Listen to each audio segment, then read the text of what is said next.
Thank you, guys. Again, as I said earlier, KnuckleMania 4 is in the books. It was a great night of fights. Some unfortunate injuries. Some very, very unbelievable finishes. Great crowd, enthusiastic, great announcements. Just an all-in-all great night to wrap up our debut here in the great state of California and Los Angeles. What a fucking night. We did a little bit over 7,100 in attendance. From what we're finding out now, our viewership numbers are the most views we've ever had on any fight ever in history for BKFC. So this was a really good night for us. We're over 12 million live viewers worldwide. So that was a phenomenal night for us.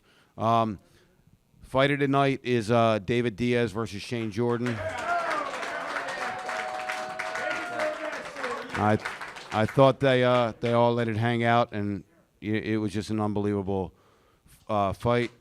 We have about, I think I marked down 12 bonuses we're given tonight. I'm not going to announce every one of them, but I think we marked down an additional 12 bonuses because I told the guys in the locker room, it's our debut in California. You got to go out there and fight your asses off, and these guys went out there and they fought their asses off, and they're going to get paid for it. Knockout of the night is one of my favorite boxers of all time, El Perro.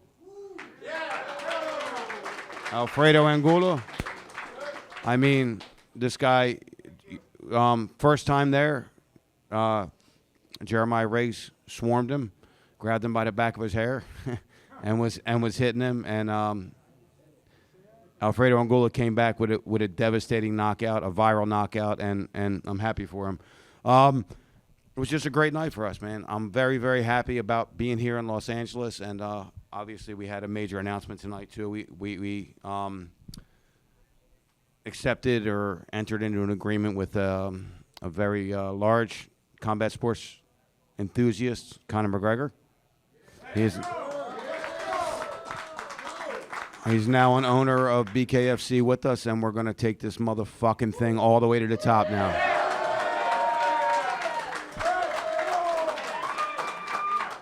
All right, guys. You want to handle questions, Brian? Yeah. Put your hand up if you have a question. I'll come over to you. I'll give you the mic. Media, I'm coming to you. It's jam-packed with media here. Let's go to you first, sir.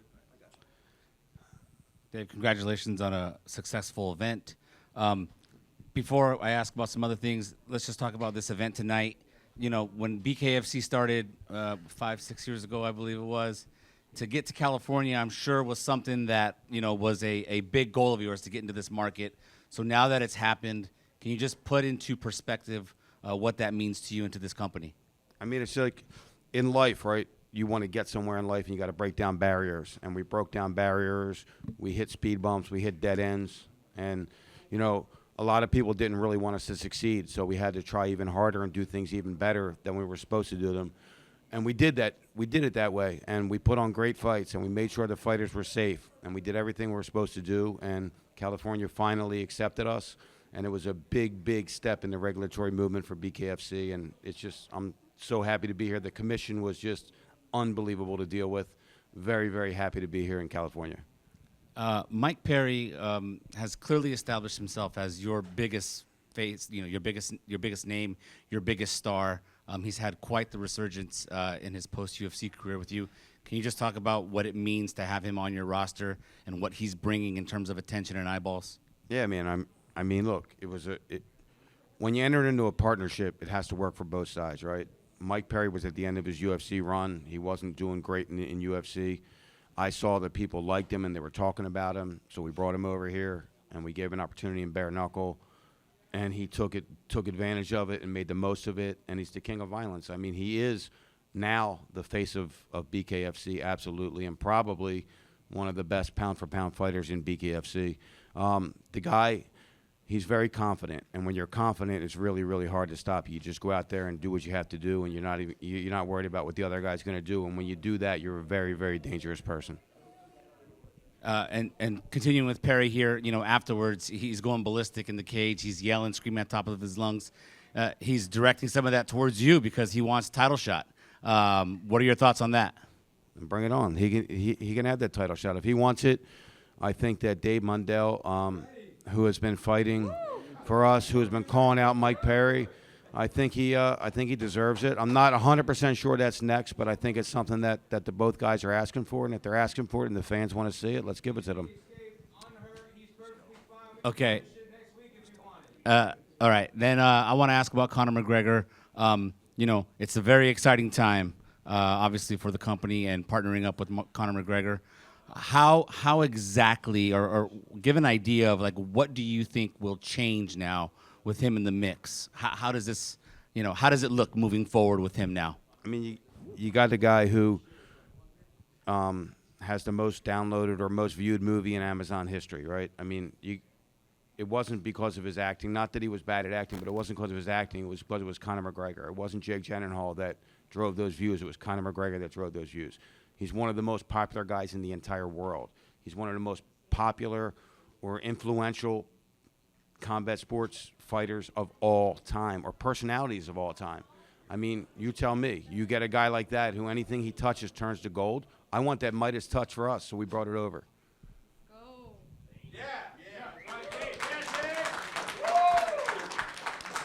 David, congratulations on the big event. Huge history in the making.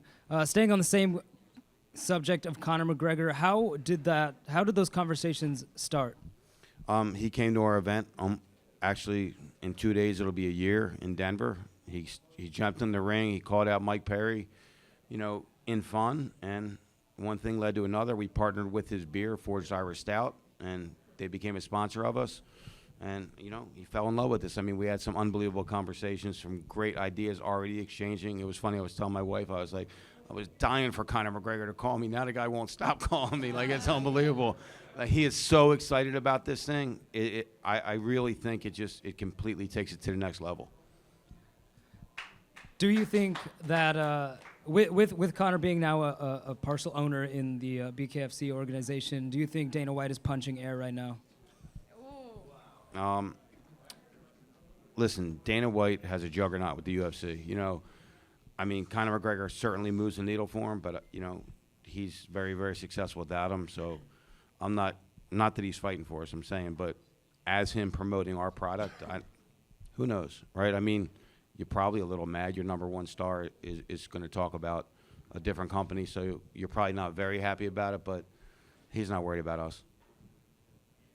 Not yet. Yeah.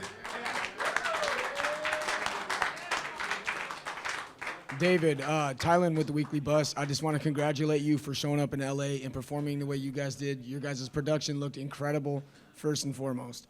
My question for you going into this is that you've had a lot of excitement throughout the night, and one of those excitement draws is that you had Taylor Holder and Bryce Hall exchange some words mid-show, and they did throw down. Do you have any details or any word on that?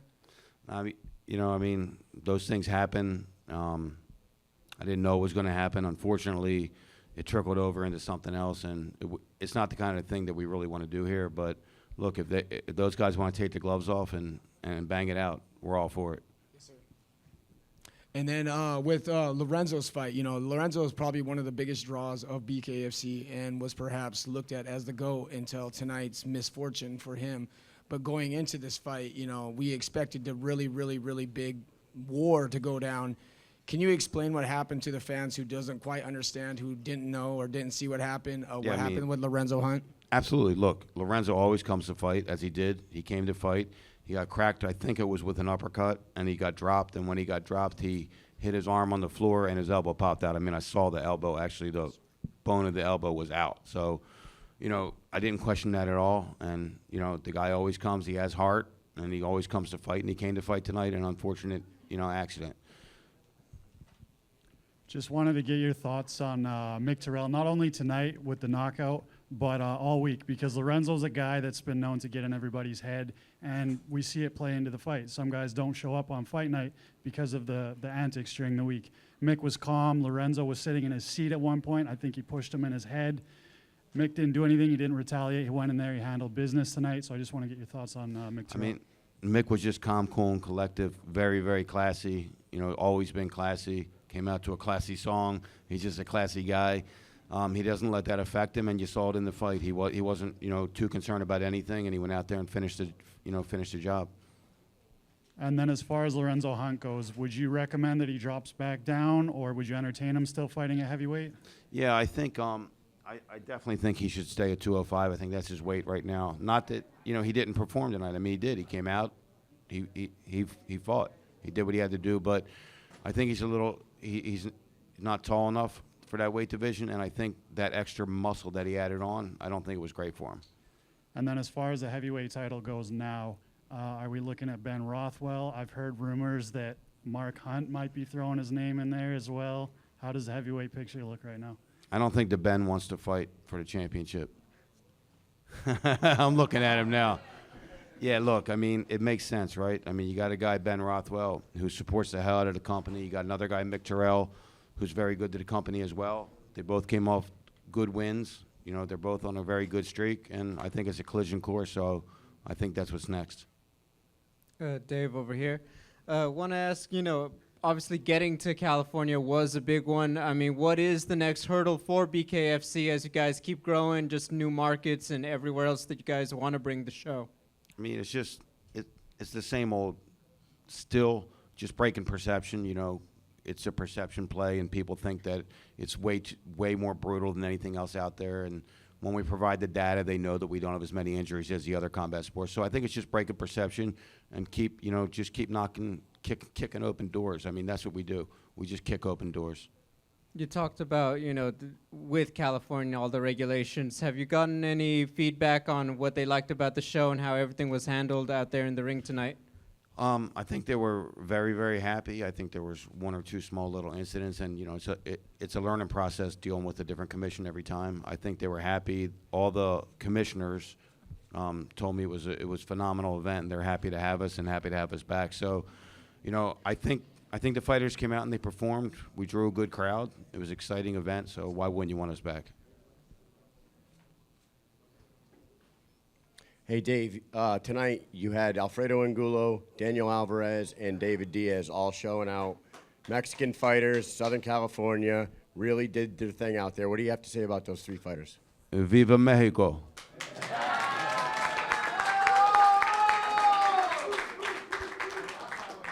For David Diaz, it was a draw with Shane Jordan. Is that something that you guys would entertain a run back? Would love to run that one back. Look, I don't know if you guys missed the announcement, but we're launching in Mexico on May 25th on TV Azteca, the second largest TV company in Mexico.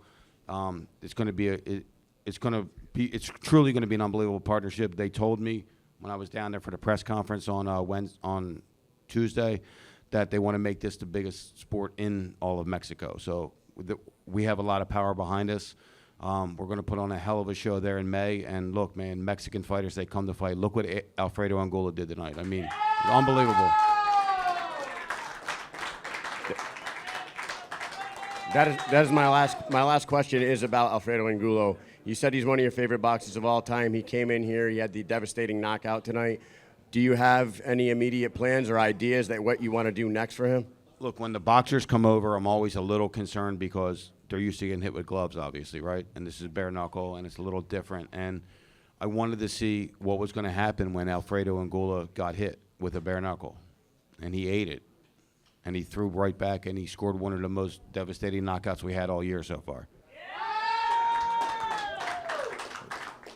Hey, boss, congratulations. It's truly incredible to see what you've built.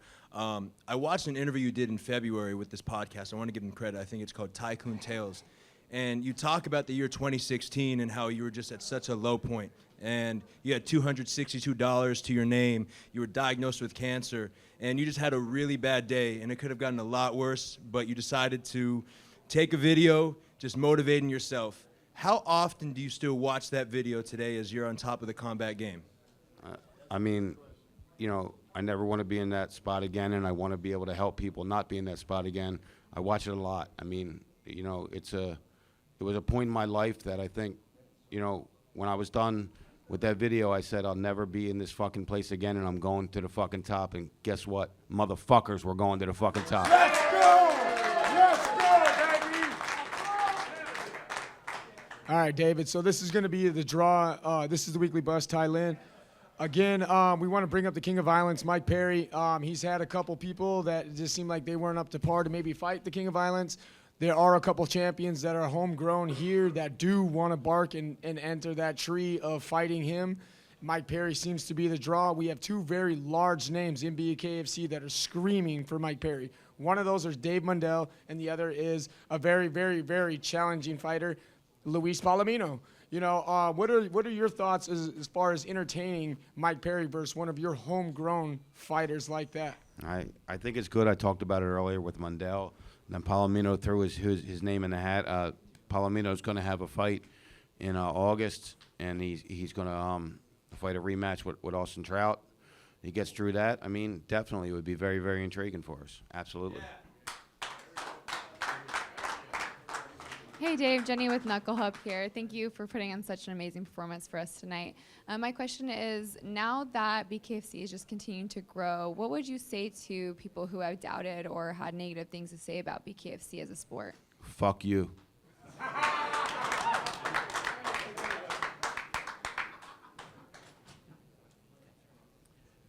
Congratulations again on tonight's accomplishment. The big question that comes up is, what about a return to Los Angeles, and what are you going to do to help follow up this great show tonight?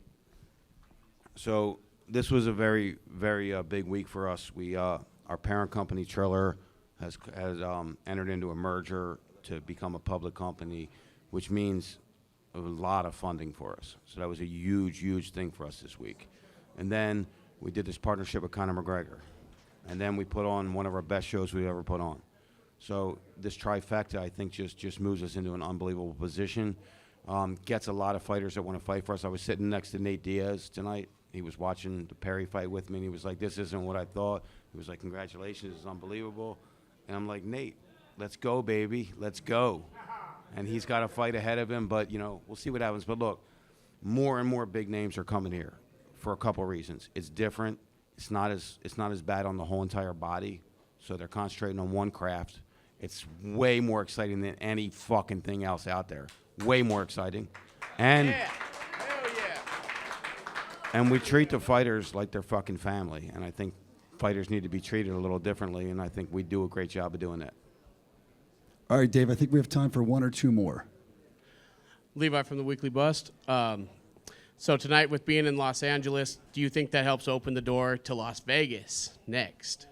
I mean, they're all going to – it was like at the beginning, because, look, this room was filled with media, and I want to say thank you guys so much, because without you guys, we would be nothing. But I also want to say that when I started it, none of you people would talk to me. None of you guys talked to me. And I'm saying that for a reason, because eventually you have to cover it, right? It becomes exciting. We start making moves. We have big fights. Everybody's talking about it, so you got to cover it. So eventually all these states are going to open up because they have to. They're not going to be able to say no soon. And we have a great product, and we put on a great show. And the most important thing for these states is we treat the fighters right, make sure that they're looked after safety-wise. We sell a lot of fucking tickets, and we get a lot of fucking views.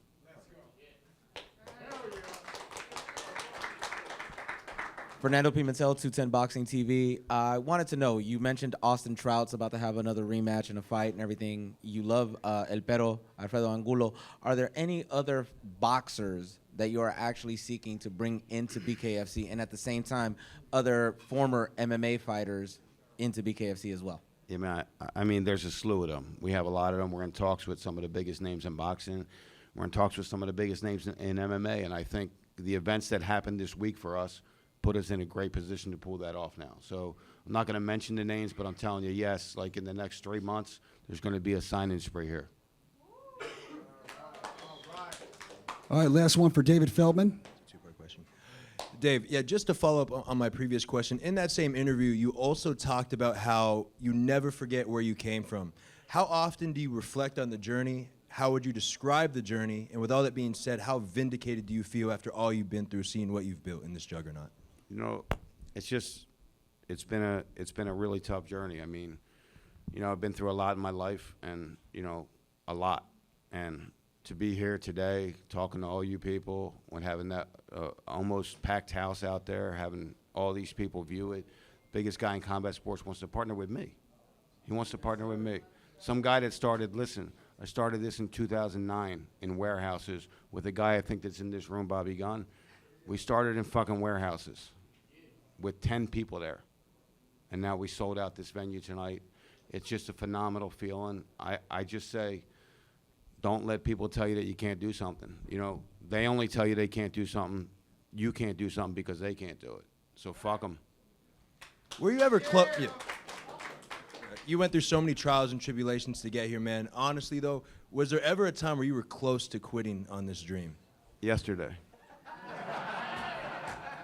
Every fucking day I get close to quitting. Look, this is a tough journey. This is not easy. This is a roller coaster ride, and we're building something special. And when I sit back and look and I see what we're building, we keep driving. But I mean, this is not an easy ride.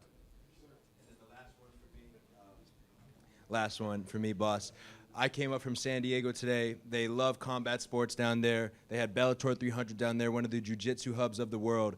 Now that you're sanctioned in the state of California, when can you come to my hometown of San Diego, man? We'll see. Look, we have actually an event. I can officially announce it now. We have an event July 12th at Pechanga Casino. Yeah, we're going to be there, and then we're going to go up to, in the fall, we're going to go up to Sacramento. Dave, I don't know if you heard that off mic. Someone's yelling, you're the man. Long live Dave Feldman. They're yelling. They're having a great time out here talking to you. But David Feldman, give it up for him. Thank you, guys. Appreciate you guys. Bare Knuckle Fighting Championship. Very successful night for David Feldman and Bare Knuckle Fighting Championship.